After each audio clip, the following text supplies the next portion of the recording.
की महानता और सफलता उसके गुण, उसकी मेधा से मापी जाती है, फिर क्यों किसी के जीवन पर उसके जन्म, जाति और कुल की छाप लगा दी जाती है गुरुदेव? जब विश्वामित्र राजकुल में जन्म लेकर ब्रह्म ऋषि बन सकते हैं, जब आचार्य द्रोण ब्राह्मण कुल के होकर क्षत्रियों को ललकार सकते हैं, जब मेरे महान गुरु परशुराम एक ब्राह्मण होकर शस्त्र धारण कर सकते हैं, तो फिर इस सूत पुत्र के साथ अन्याय क्यों गुरुदेव? क्यों ऐसा होता है कि यदि एक सूत पुत्र वेद की ऋचा सुन ले तो उसके मुख में पिघला सीसा भर दिया जाता है? क्यों किसी शूद्र को शिक्षा के अधिकार से वंचित रखा जाता है?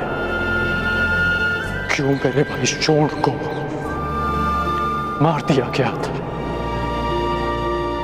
क्योंकि उसने वेद पाठ करने का दुस्साहस किया। क्यों एक क्षत्रिय की उदंडता को उसका साहस माना जाता है और एक सूत की वीरता को उसका दुस्साहस? क्यों गुरुदेव? क्यों क्यों क्यों क्यों क्यों? जिन ब्रह्मदेव के दिव्यास्त्र आपने मुझे सौंपे, उन्होंने सृष्टि की रचना में क्या कोई भेदभाव किया? जन्म से लेकर अभी शरण में आने तक सदैव अपमान सा आपके चरणों में आया तो लगा कि हाँ, मुझ में भी प्राण है। आपकी छत्रो छाया से वंचित नहीं होना चाहता था गुरुदेव। ये कारण सम्मान से जीवन जीने का अधिकार चाहता था, इसलिए जीवन में पहली बार असत्य कहा। परंतु आपके प्रति मेरी श्रद्धा, मेरी शिक्षा के प्रति मेरी निष्ठा और मेरे कर्म के प्रति मेरी आस्था में किंचित भी असत्य नहीं है गुरुदेव।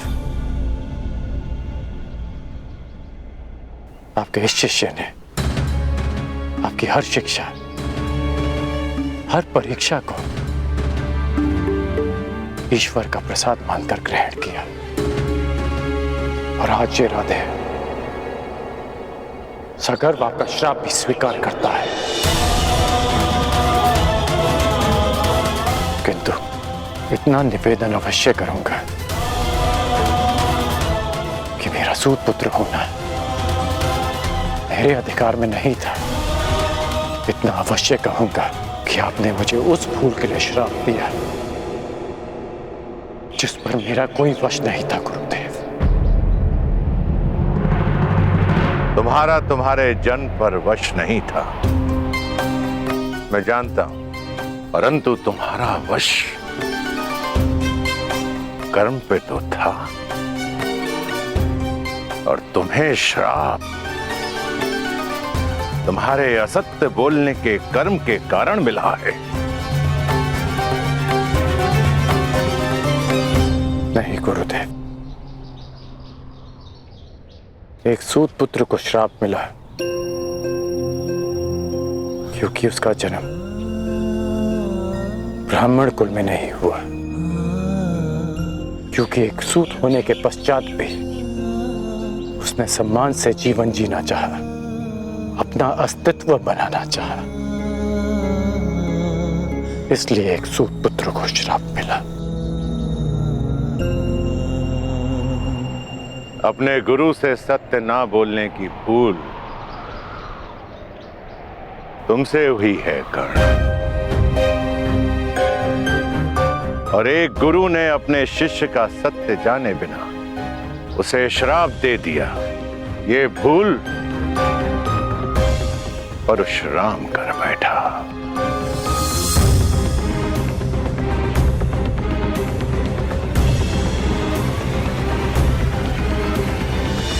मेरे द्वारा दिए गए श्राप को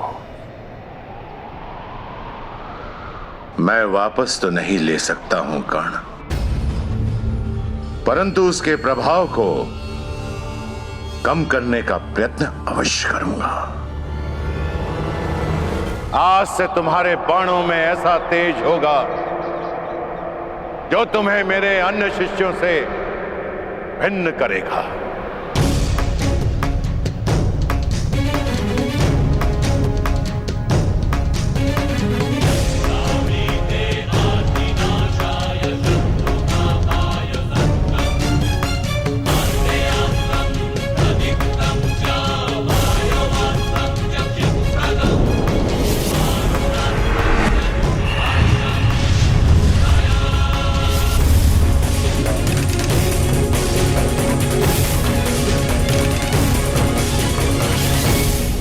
ये मेरा सबसे शक्तिशाली दिव्यास्त्र है, परंतु ब्रह्मास्त्र से अधिक नहीं।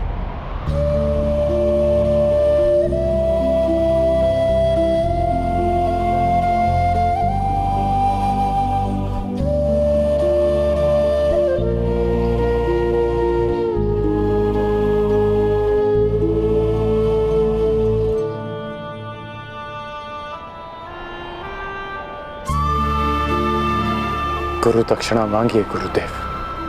गुरु दक्षिणा क्या मांगू मैं तुमसे कर्ण? सब कुछ तो मैंने तुमसे ले लिया है, अब तो कुछ तुम्हें देना चाहता हूं।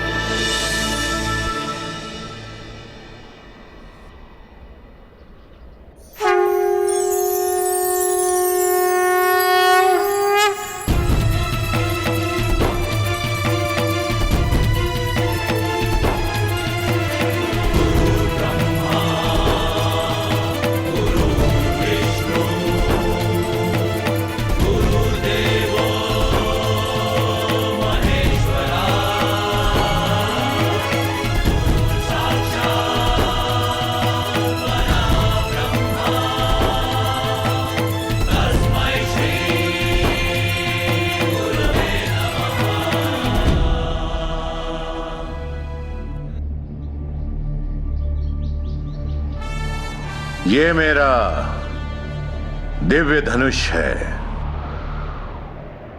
विजय। जब तक ये धनुष तुम्हारे हाथों में रहेगा, संसार का कोई भी योद्धा तुम्हें पराजित नहीं कर पाएगा कर्ण। जाओ पुत्र, जाओ, इस अभिशापित जीवन को स्वीकार करो। जन्म की पीड़ा और शाप का ताप सहकर भी तुम संसार के आकाश में सूर्य के भांति चमको।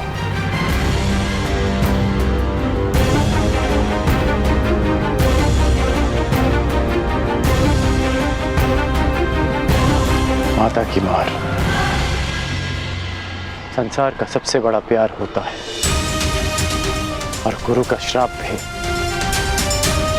महादेव के प्रसाद से कम नहीं। और आपका ये श्राप, ये राधेकरण अमृत समझकर स्वीकार करेगा। इतिहासकरण का नाम स्वयं में कैसे समाहित करेगा मैं नहीं जानता, लेकिन एक बात का वचन देता हूं कि आपको आपके इस शिष्य पर सदैव गर्व होगा।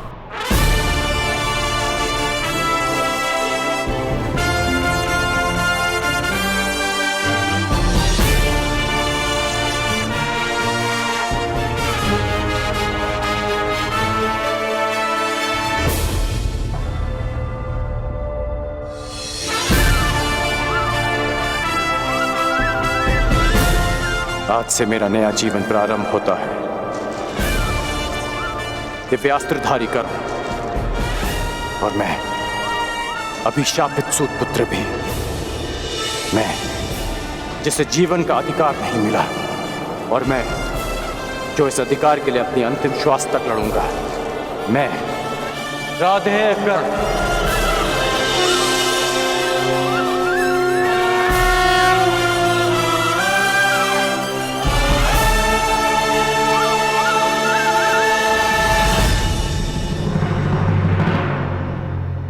परशुराम शिष्य, हस्तिनापुर के राजगुरु, महायोद्धा प्रतापी आचार्य द्रोण पधार रहे हैं।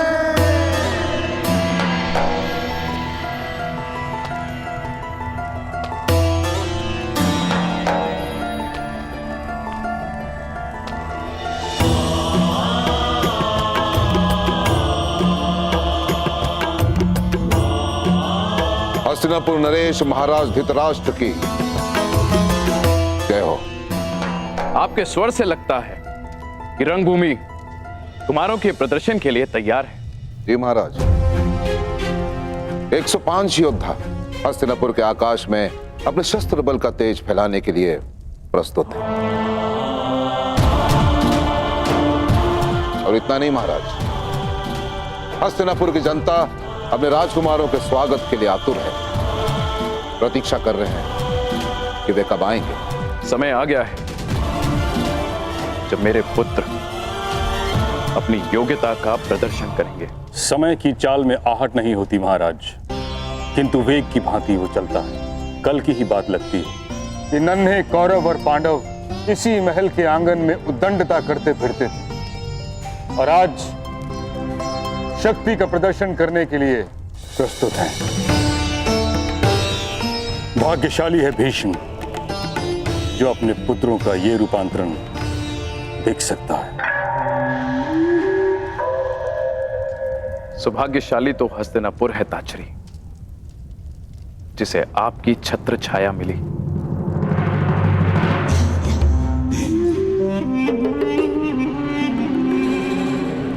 निसंदेह महाराज, निसंदेह सत्य वचन।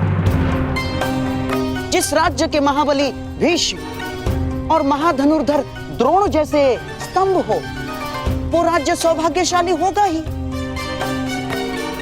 और मुझे पूर्ण विश्वास है कि राजकुमारों का यह प्रदर्शन निश्चित रूप से हस्तिनापुर को गर्वित करेगा।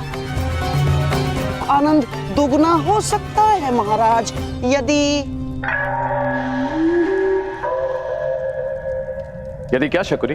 महाराज, चपल धनुर्धर वो है जो एक बाण से 2 लक्ष्य साधे, और चतुर राजनेता वो है जो एक ही आयोजन से 2 प्रयोजन सिद्ध करे। आपका तात्पर्य क्या है गांधार नरेश? यही कि क्यों न इस प्रदर्शन को एक मैत्रीपूर्ण प्रतियोगिता का रूप दे दिया जाए और कल की रंगभूमि में जो विजेता होगा उसे क्यों ना युवराज घोषित कर दिया जाए महाराज।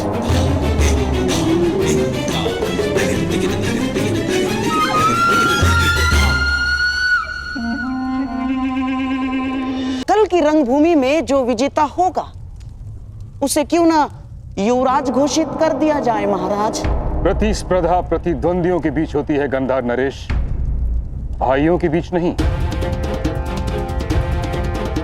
इस प्रदर्शन का लक्ष्य है राजकुमारों की क्षमता को परखना, युवराज का चयन नहीं। मैं तो केवल एक सुझाव दे रहा था महामहिम, और यदि मैं भूल नहीं रहा, यदि मुझे विस्मरण नहीं हुआ है, तो स्वयं आपने ही महाराज को वचन दिया था। जिस दिन दोनों राजकुमारों ने सामर्थ्य और ज्ञान प्राप्त कर लिया, उस दिन होगी प्रतिस्पर्धा और उनकी क्षमता के आधार पर हस्तिनापुर अपना नया राजा नियुक्त करेगा। अब जब महागुरु द्रोण ने घोषणा कर ही दी है कि 105 राजकुमारों का प्रशिक्षण पूर्ण हो गया है, तो क्यों हस्तिनापुर को युवराज सुख से वंचित रखा जाए? इस राजसभा को अगले सम्राट के दर्शन क्यों न कराए जाए ना? फिर भी ये एक केवल सुझाव मात्र है, सुझाव मात्र। यदि महाराज धृतराष्ट्र इस प्रतियोगिता को अनुमति दें तो।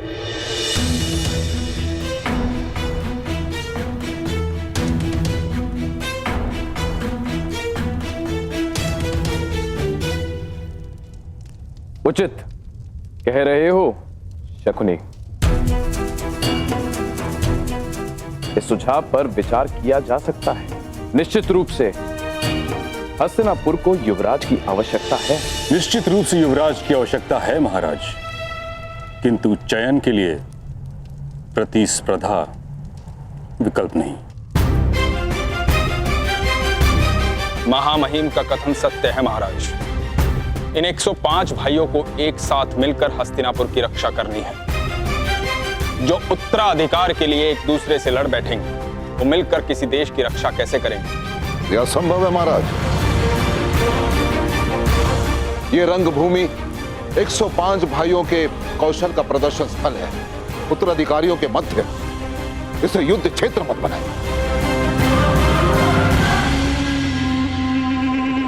यदि रंगभूमि के इस आयोजन से युवराज के चयन का प्रयोजन सिद्ध होता है तो इसमें खोट क्या है आचार्य? खोट केवल इतना है गंधार नरेश कि कहीं भाइयों के बीच का खेल रक्त रंजित स्पर्धा में न बदल जाए।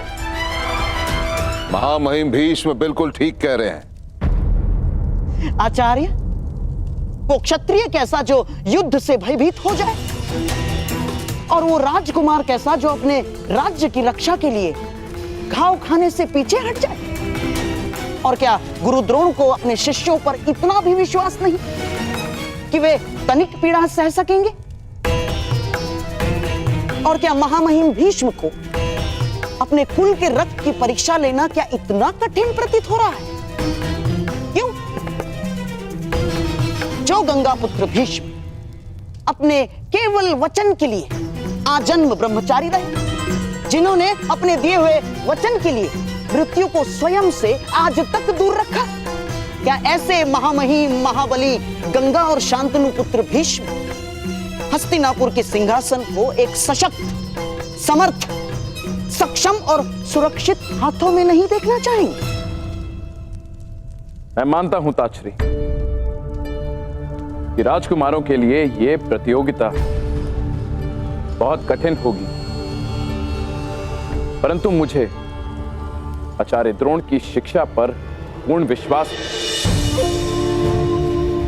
है कि सभी राजकुमार इस प्रतियोगिता को मैत्रीपूर्ण भाव से लेंगे। फिर सभी राजकुमारों को एक नियम से बांध दिया जाएगा।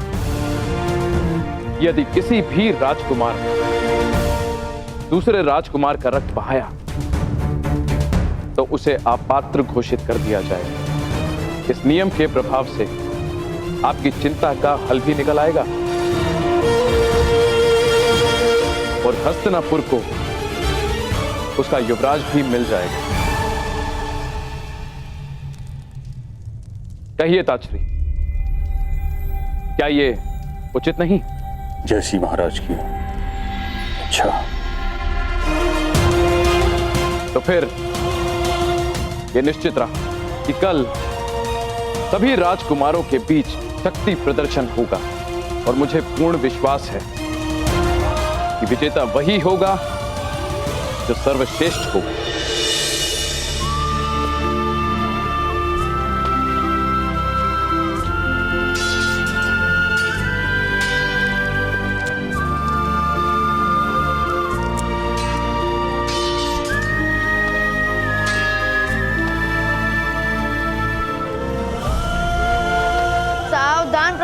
मेरे प्राण का सामना करो। क्या आप भी कल रंगभूमि में प्रदर्शन करोगे कौरव और पांडवों के साथ? प्रदर्शन? कैसा प्रदर्शन? कल हस्तिनापुर के 105 राजकुमारों का शक्ति प्रदर्शन है। सुना है कुमार अर्जुन अपने धनुर्विद्या का कौशल भी दिखाएंगे।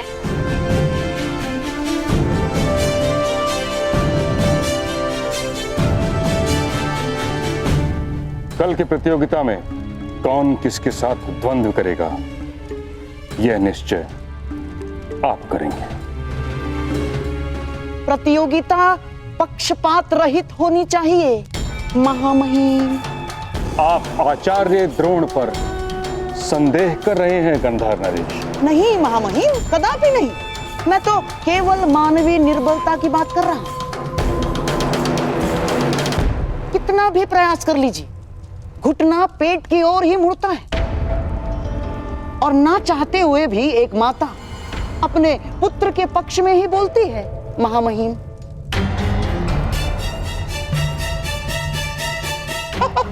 और महागुरु द्रोण का अर्जुन के प्रति प्रेम जगत विख्यात है। वो तो पहले ही घोषणा कर चुके हैं कि इस संसार का सर्वश्रेष्ठ योद्धा अर्जुन ही है। बस कीजिए गांधा नरेश शकुनी। आप द्रोण के न्याय भाव पर आक्षेप लगा रहे हैं जो उचित नहीं है। नहीं आचार्य, नहीं, मैं तो वो कह रहा हूं जो कल सारा हस्तिनापुर कहेगा। तो आप चाहते क्या हैं? मैं तो केवल महाराज को यह निवेदन करना चाहता हूं कि द्वंद्व के प्रतियोगियों का निर्णय कोई मनुष्य ना करे। तो फिर कौन करेगा शकुनी? वो जिसमें पक्षपात का भाव ना हो।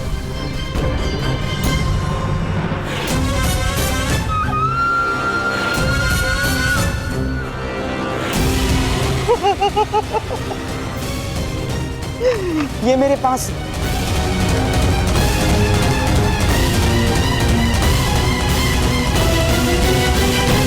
मैं भी कल रंगभूमि में जाकर कौरवों और पांडवों के बीच अपना प्रदर्शन करूंगा और ऐसे ऐसे तलवारबाजी करूंगा। मूर्ख, अज्ञानी, हमारे जैसे छोटे लोगों को दिन में स्वप्न देखने का अधिकार नहीं है। ये रंगभूमि राजपुत्रों के लिए है, तुम्हारे लिए नहीं है पुत्र। तुम लोहार के पुत्र हो, लोहार का काम करो, छोड़ो ये तलवार वलवार चलाना। अपनी निर्बलता और उस पर क्यों थोप रहे हो? हर बालक का अधिकार होता है अपना भविष्य चुनने का, अपना भाग्य स्वयं लिखने का।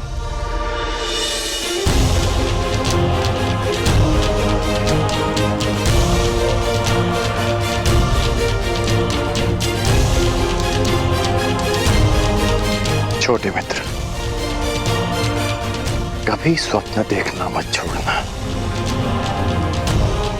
और उसे पूरा करने का परिश्रम करना भी मत छोड़ना। कौन से देश से आए हो मित्र? मनुष्य का भाग्य उसके जन्म से ही निश्चित हो जाता है, यही नीति है। यदि यही नीति है तो इस नीति को बदल दूंगा मैं। हस्तिनापुर के मस्तक पर अपने बाणों की नोक से अपना भाग्य स्वयं लिखेगा ये राधे।